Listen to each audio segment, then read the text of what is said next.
some people have seen financial models and projections. A lot of folks have not. So just the way you do in your videos, I know you're going to break it down and make it simple for folks. So yeah, I'll let you go.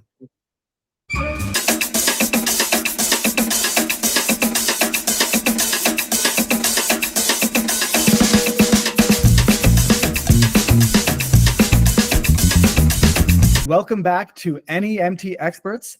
I've got Adam Hoeksema here. He is the co-founder and CEO of ProjectionHub, and they make financial models for entrepreneurs in all sorts of industries. A few years ago, Adam made a financial model that NEMT entrepreneurs can use to figure out all of their revenues and costs for starting an NEMT business, which will help you understand not only, hey, how do I make sure that my business is profitable from year one, but also it'll help you to go and get the loans that you need from lenders when you want to, get the loan, the capital you need to start your business.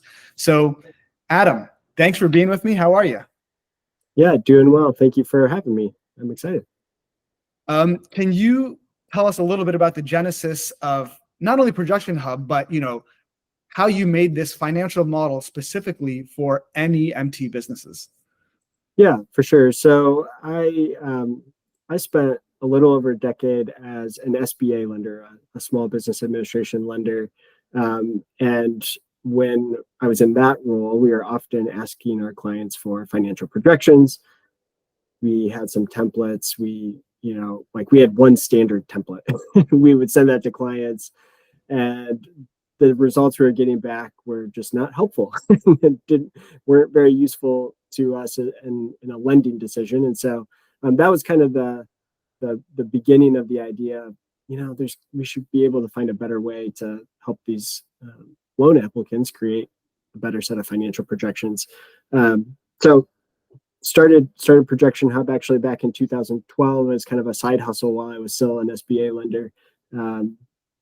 Today, kind of, now working on ProjectionHub full time. But this particular template, this NEMT template, the way we've kind of built our business is folks will reach out to us and say, hey, I'm starting business XYZ. It doesn't look like you have a template for that. Could you build something for me? Could you build a custom model for me? And so that's a lot of times how things start. And so a few years ago, we had someone reach out, starting an NEMT business that had found us and said, hey, could you build a model for us? And so we said, sure, and started working on a custom model for an NEMT business, and now kind of turn that into a template that we can make useful for lots of people. So yeah, that's kind of how we got here. And you were mentioning to me, Adam, that dozens of NEMT businesses have bought and downloaded this financial model, and some of them have even shared with you their success stories that after they use this financial model to project, hey, will the business be profitable, they were able to successfully go and get loans to start their businesses. Yeah. So we'll sell a couple of this particular template, a couple a month usually. And yeah, a lot of times what happens is folks will, they'll fill it out. They'll then send it back to us and say, hey, what do you think? Does this look okay? And I'll, try to give some feedback based on, my time as a lender and kind of, what we would be looking at. And then, every once in a while, a lot of times, we say, yep, you look good, go to a lender, and then we never hear from the client again. But sometimes they'll come back and say, hey, we got the loan. So those are the exciting days when we get to hear that good news. But yes, we've had some success stories. Awesome. And, I really like, and if I can just screen share, your webpage about NEMT. So this is your webpage about how to start an NEMT business. And you sort of break down like what all goes into your financial model. And what I really like about it is you really have done the research into NEMT, and you cite all your sources about how you figured out all the various costs that go into NEMT, the potential revenue, and what the benchmarks are. So it's really thorough. And your model is really succinct. I watched your 10-minute video where you go through the whole thing. And what I'm excited to do now is, like, as you had mentioned, you've got the model open, go through a little screen share and sort of go through like, hey, here are all the costs of running an NEMT business. Here are all the, revenue and assumptions that go behind it. And it's really succinct and straightforward, and you break it down well. So without further ado, I'd love for us to dig into it. Some people have seen financial models and projections. A lot of folks have not. So just the way you do in your videos, I know you're going to break it down and make it simple for folks. So yeah, I'll let you. Yeah. Go. So yeah, this example, this percentage of sales for the accounts receivable, that's really important because you might earn revenue today, but you're not going to get paid on that for maybe 30 days. And so that's sometimes even longer in this industry. Sometimes longer. Yeah. I'll point out, maybe I'll come down here. This is kind of a section where you would add in the vehicles that you are, going to purchase or already have. So I've got a wheelchair accessible van here, and I'm going to purchase it here. You could do either purchase or lease. Okay. Right. Most folks start out with one wheelchair accessible van. So I think your model explains, this assumes that for the first year, you're just going to have this one vehicle, right?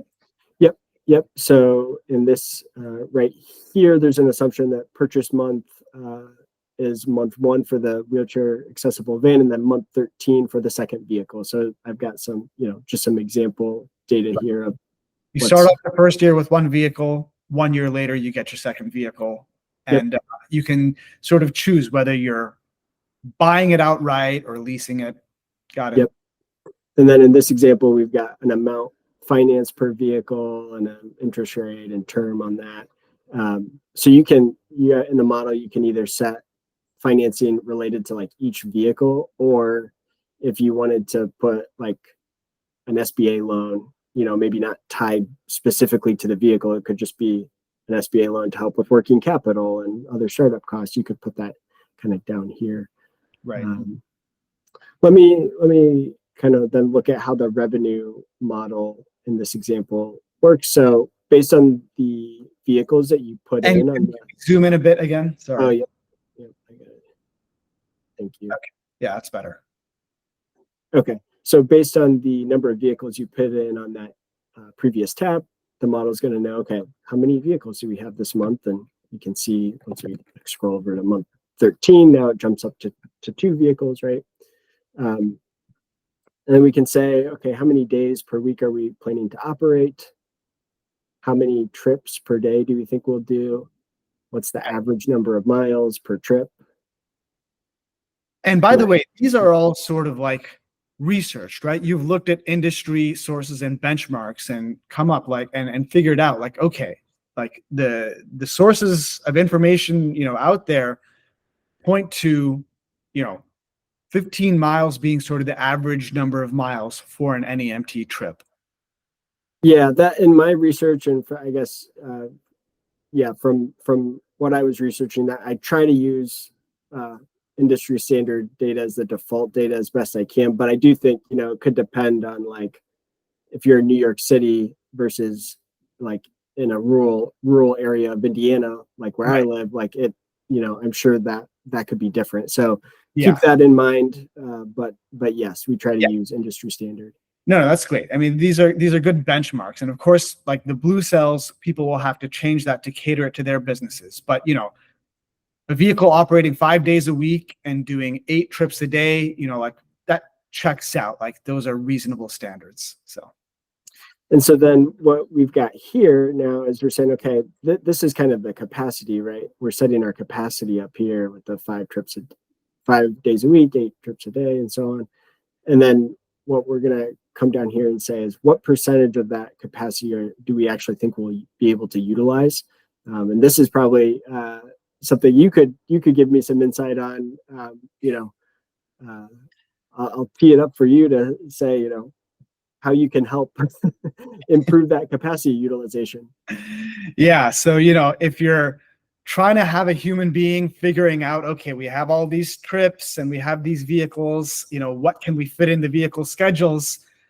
You're going to be limited. The human beings, if you have a good one, they might be able to do it in some amount of time and fit things in. But of course, you'll want to be able to click Run Bambi Run and have, a system that's built for NEMT to optimize how many trips can you really fit into a vehicle schedule, and maximizing the capacity for all your vehicles to get that percentage way higher than 70. But I think 70% is reasonable for someone who's just starting out and isn't using a system like Run Bambi Run. But yeah. Well, even as I was like thinking about what your software does, and just like the idea of, I've got this perfect schedule to get me close to that 100% capacity, and then somebody cancels, or, there's and then that throws everything off. You're back to square one. But it sounds like I can just click a button and re-optimize. So that's pretty cool. Yeah, it is. So you can set a capacity here, and then you have the ability to set like an average revenue per mile. And this is, in my research, I think this is kind of a maybe a tough question to like. It seems like the way people get paid in this industry can vary. Like, there might be a minimum fee plus a mileage rate, or maybe there's somehow the amount of time could be a factor. And so without trying to make the model like way too complex by having lots of different assumptions, we kind of tried to say, okay, let's just try to say on average across the board, what do we think we're going to be able to generate in revenue per mile that we're driving? And that's not far off the mark, right? Like, it really depends on what are your sources of trips, right? Like, if you're doing work with brokers, then it's going to be a lower revenue per mile, and it's maybe going to be sometimes even lower than the number you have there, right? If you're doing more private pay work with facilities, it's going to be significantly higher, maybe multiples higher, right? It really just depends on your business. So again, that's a blue cell. You adjust it to whatever it is for your business. But I like that you kept it on the conservative side there, so that when you do this out, like, okay, you're not having delusions of grandeur. Oh, my NEMT business is going to generate so much profit. Like, even if the revenue per mile is as low as $3, let's see if this business can still be profitable. So in this example, we've got this driver pay per mile assumption, and I've got that set to 0 because we're kind of assuming in this example that you will be the driver, as if this is you starting this up with one vehicle and you're going to be the owner and driver.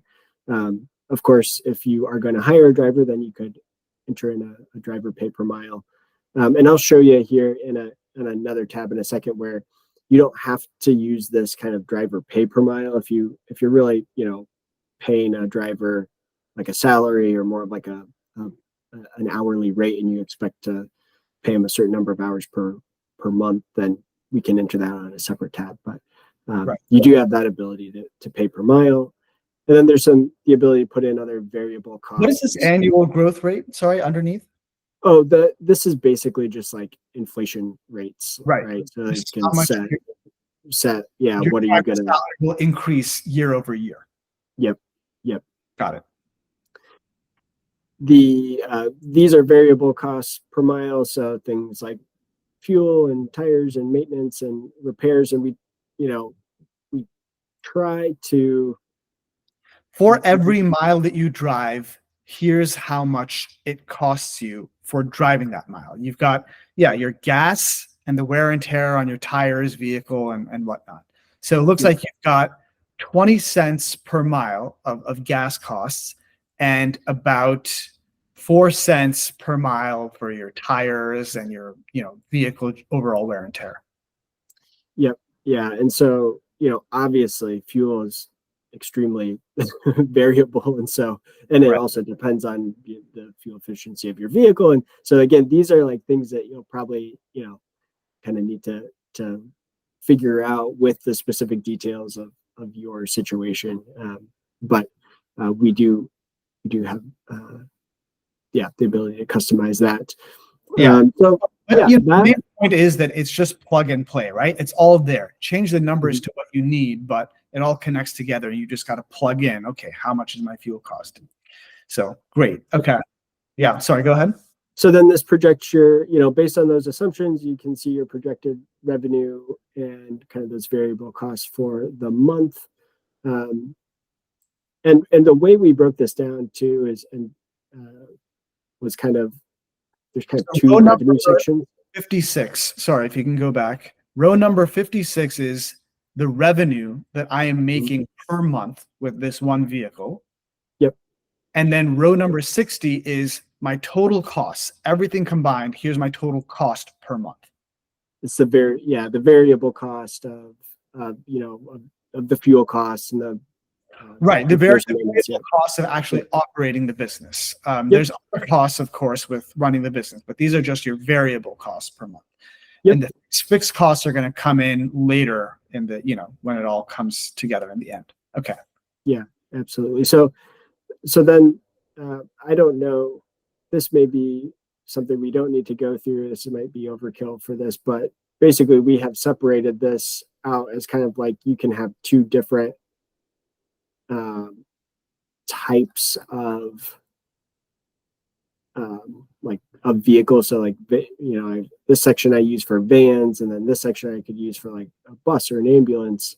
And then I can say, okay, what percentage of my available miles am I going to use for this other section? So right, maybe you get the same exercise for your second vehicle, basically. Yep.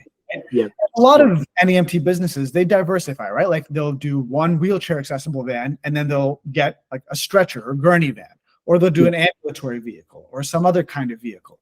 So yeah, it makes sense to break it down and say, hey, look, here's another type of vehicle. Let me redo the cost of that type of vehicle and say how many of those I have.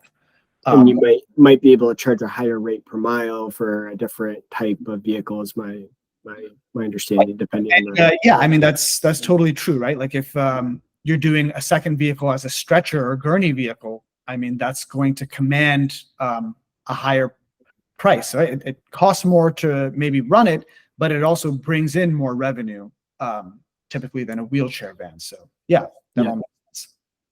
So let's go to our fixed cost tab here. And so on this tab, I zoom in just a little bit more.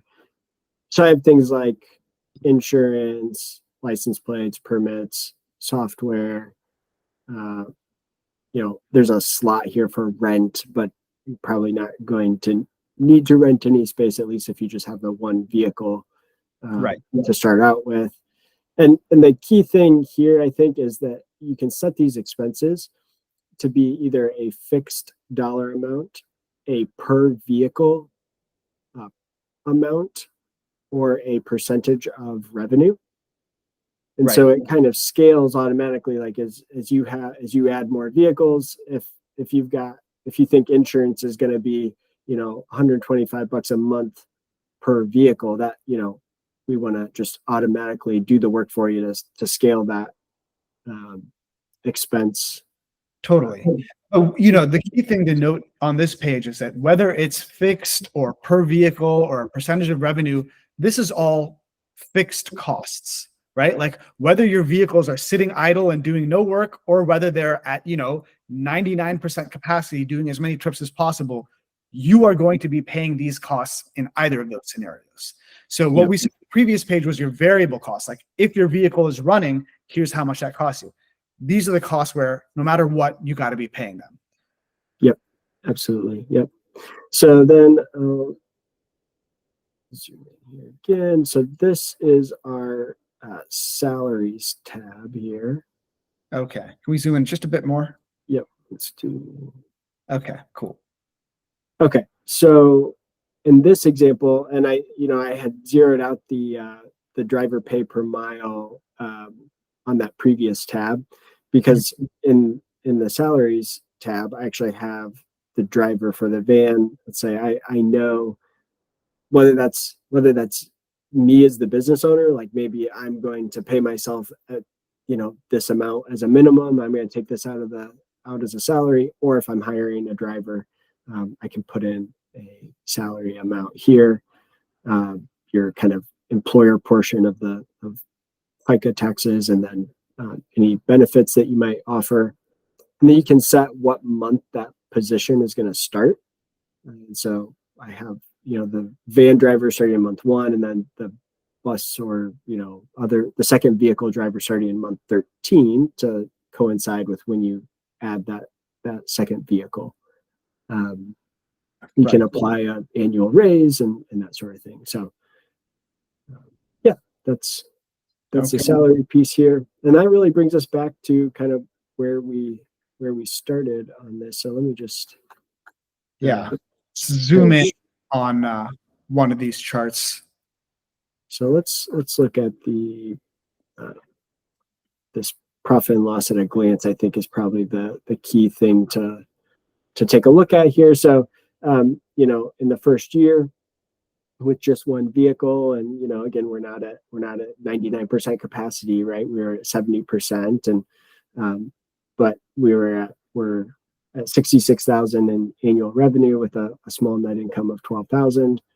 And then as you can see, kind of as you ramp up with that second vehicle in the second year, we're now up to 165,000 revenue with a $50,000 net profit. And so just to be clear, row 11, the net income, that is the money that's going into my pocket at the end of the year as the NEMT business owner.